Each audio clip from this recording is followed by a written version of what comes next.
मधुबन के बाबा,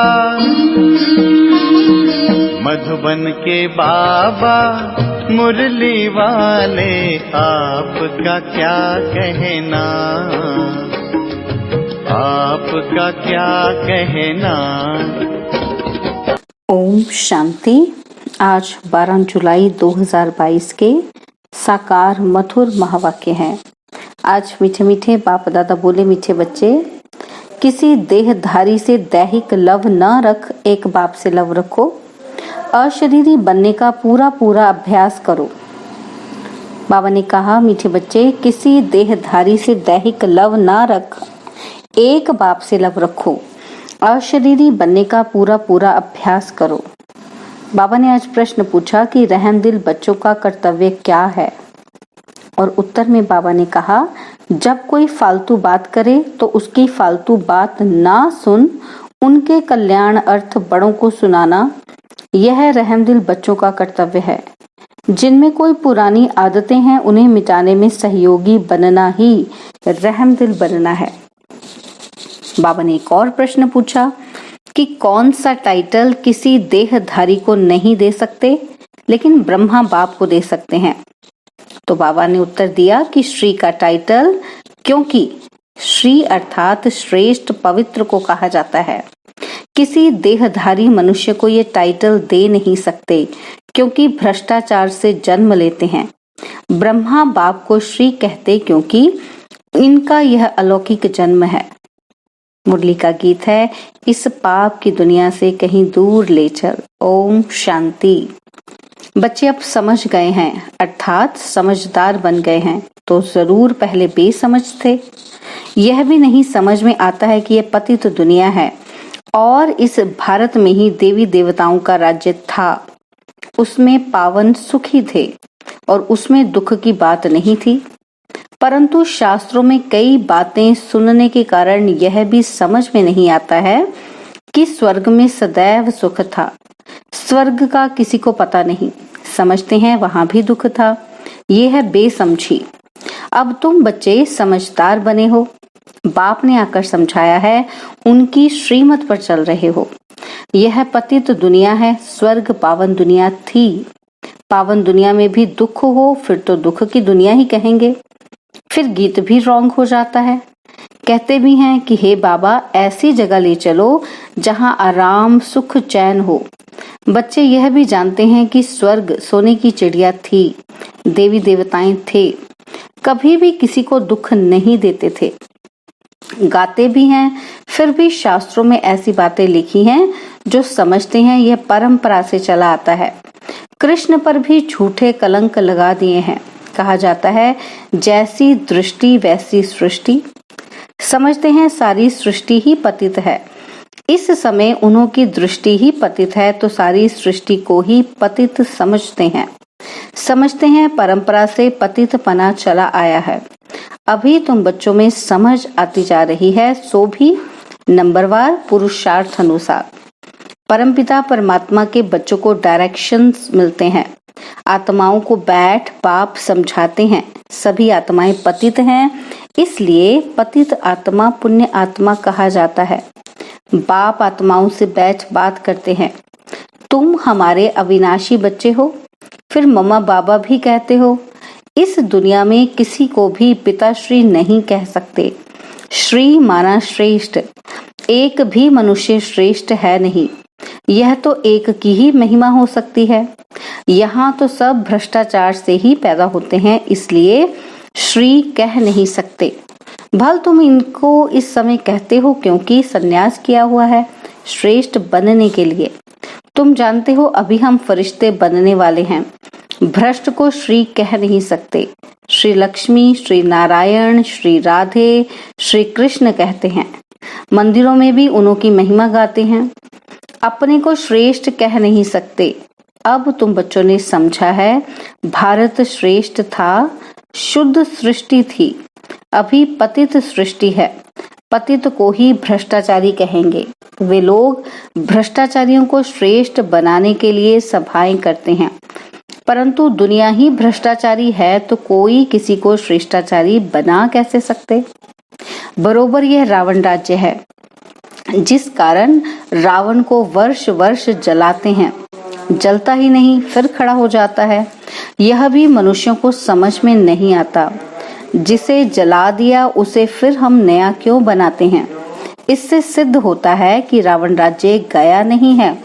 स्वर्ग में जब राम राज्य होता है वहां तो एफिजी निकालेंगे नहीं। कहते हैं रावण को जलाया, फिर लंका को लूटा। रावण की लंका सोनी बताते हैं, सोने की बनी हुई सुंदर बताते हैं, सोनी बताते हैं, परंतु ऐसा है नहीं। यह तो सारी दुनिया लंका है। रावण राज्य में तो सब हैं। वह श्रीलंका तो आइलैंड है ना। दिखलाया भी है कि भारत की पुछड़ी है, परंतु सिर्फ उसमें रावण राज्य तो नहीं है ना। रावण राज्य तो सारे विश्व पर है। यह भी तुम समझते हो। कॉलेज में कोई बेसमझ जाकर बैठे तो क्या समझ सकेंगे? कुछ भी नहीं। वेस्ट ऑफ टाइम करेंगे। यह ईश्वरीय कॉलेज है। इसमें नया आदमी कुछ समझ नहीं सकेंगे। 7 दिन क्वारंटाइन में बिठाना पड़े जब तक लायक बने। फिर भी अच्छा आदमी रिलीजियस माइंडेड हो तो उनसे पूछना है, परमपिता परमात्मा तुम्हारा क्या लगता है? वह तो है आत्माओं का पिता और प्रजापिता भी तो बाप है। यह पॉइंट्स बड़ी अच्छी हैं, परंतु बच्चे अर्जुन इतना हर्षित नहीं होते हैं। बाप कहते हैं तुमको नई नई पॉइंट्स सुनाता हूँ जिससे तुमको नशा चढ़े, किसी को समझाने की युक्ति आए। फॉर्म भराने की कॉपी में पहले यह प्रश्न लिखाना है। कहेंगे परमपिता परमात्मा तो पिता हुआ ना। फिर उस समय सर्वव्यापी का ज्ञान उड़ जाएगा। तुम जब प्रश्न पूछेंगे तो कहेंगे वह तो बाप है। हम सब बच्चे हैं, इतना मान जाएं तो झट लिखा लेना चाहिए। प्रजापिता के भी बच्चे ठहरे। शिव हो गया दादा और वह बाप। शिव बाबा तो स्वर्ग की स्थापना करने वाला है, तो जरूर उनसे ही वर्षा मिलेगा। सहज से सहज बातें निकालनी पड़ती हैं, बहुत सहज है। मित्र संबंधियों के पास भी जाओ, उनको भी यह समझाओ। ये तो नशा है ना। हम बाबा द्वारा दादे से वर्षा पाते हैं, बाप दादा से वर्षा पाते हैं, माता से वर्षा नहीं मिलेगा। बाप को ही स्वर्ग की स्थापना करनी है ना, वही मालिक है। जैसे उनको दादे से वर्षे का हक है, वैसे पोते पोत्रियों को भी हक है। बाप कहते हैं मुझे याद करो, मैं तो कहता नहीं हूँ कि इस देहधारी को याद करो। बाप सम्मुख बात कर रहे हैं। कल्प पहले भी ऐसे ही समझाया था। वर्षा भी तुमको बाप दादा द्वारा मिलता है, ऐसे नहीं कि मम्मा से मिलता है। तुमको देह अभिमान बहुत आ जाता है, देहधारियों से लव हो जाता है। हे आत्माएं, तुम नंगी आई थी, फिर पार्ट बजाते बजाते अब 84 जन्म पूरे किए हैं। अभी मैं कहता हूँ तुमको वापस चलना है। मामेकम याद करो तो विकर्म विनाश होंगे। देहधारी को याद करने से विकर्म विनाश नहीं होंगे। तुम अंजाम करते हो कि बाबा हम आपको ही याद करेंगे। तुमको इस पुरानी दुनिया में अब रहना ही नहीं है। इसमें कोई चैन नहीं, इसलिए कहते हो ऐसी जगह ले चलो जहाँ सुख चैन मिले। तुम कहते हो कि हम पहले जाएंगे शांति धाम, जहाँ शांति ही शांति होगी। फिर जाएंगे वहां से सुख धाम में, जहाँ शांति सुख दोनों हैं। जब दुख है तो अशांति है, सुख में तो शांति है ही, परंतु वह शांति नहीं, शांति धाम है, आत्माओं का स्वीट होम। बाप सारे आदि मध्य अंत को जानने वाला है। अब तुम बच्चों का धंधा ही है पढ़ना और पढ़ाना, और अपने शरीर निर्वाह अर्थ कर्म भी करना है। तुम जानते हो हम इस मृत्यु लोक से अमर लोक में चले जाएंगे वाया शांति धाम। यह बुद्धि में याद रखना है।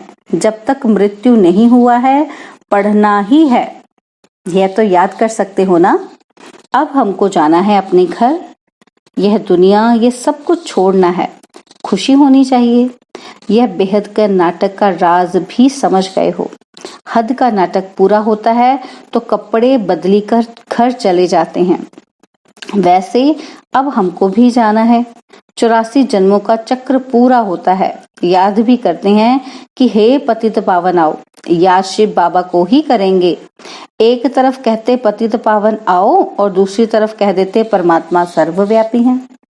कोई अर्थ ही नहीं निकलता।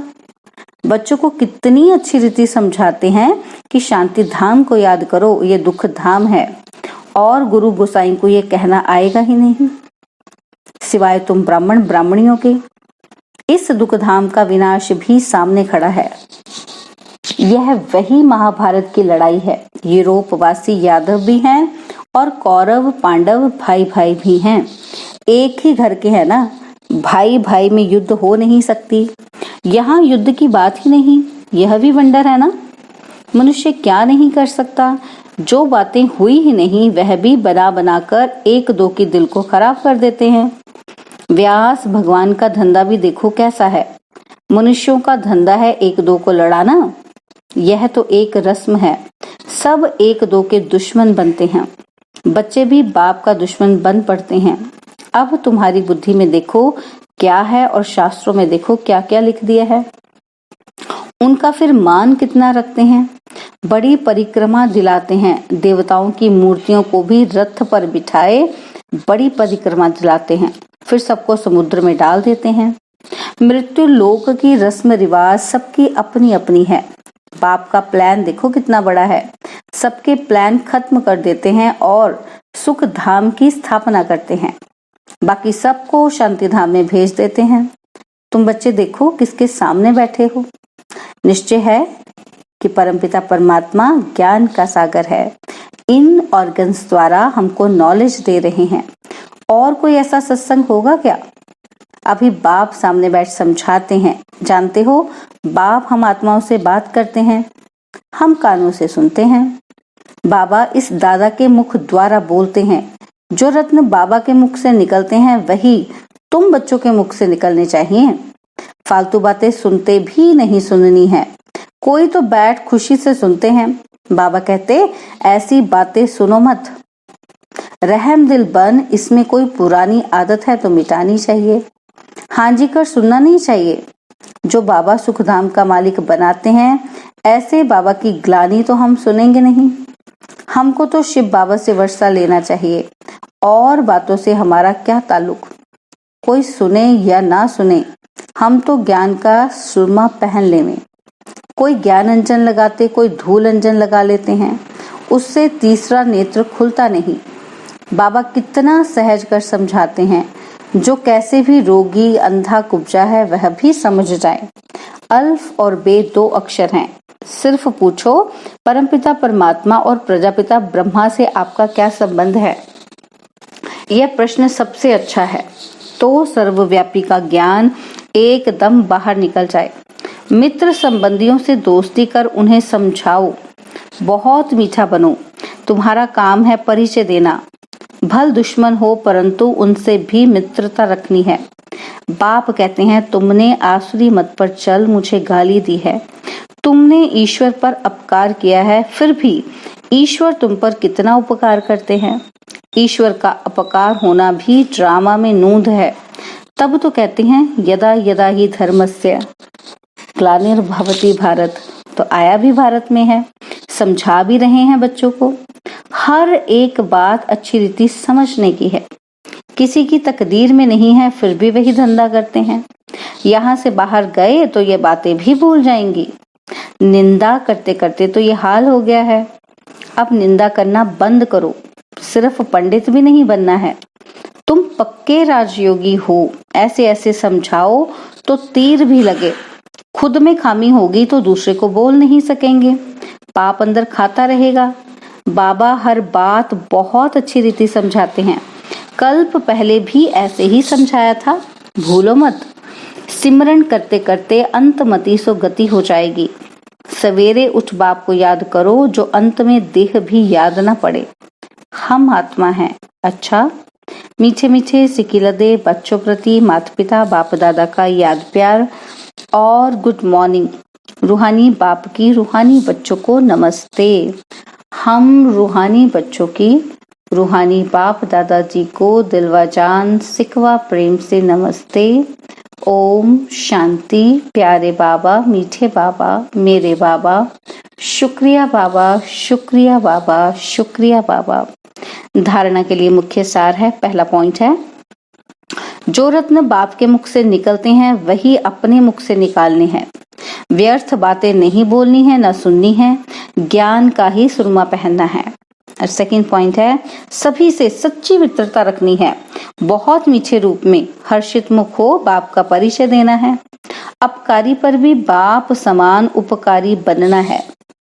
वरदान है, शुद्धि की विधि द्वारा किले को मजबूत बनाने वाले सदा विजयी व निर्विघ्न भव। शुद्धि की विधि द्वारा किले को मजबूत बनाने वाले सदा विजयी व निर्विघ्न भव। जैसे कोई भी कार्य शुरू करते हो तो शुद्धि की विधि अपनाते हो, ऐसे जब किसी स्थान पर कोई विशेष सेवा शुरू करते हो व चलते चलते सेवा में कोई विघ्न आते हैं तो पहले संगठित रूप में चारों ओर विशेष टाइम पर एक साथ योग का दान दो।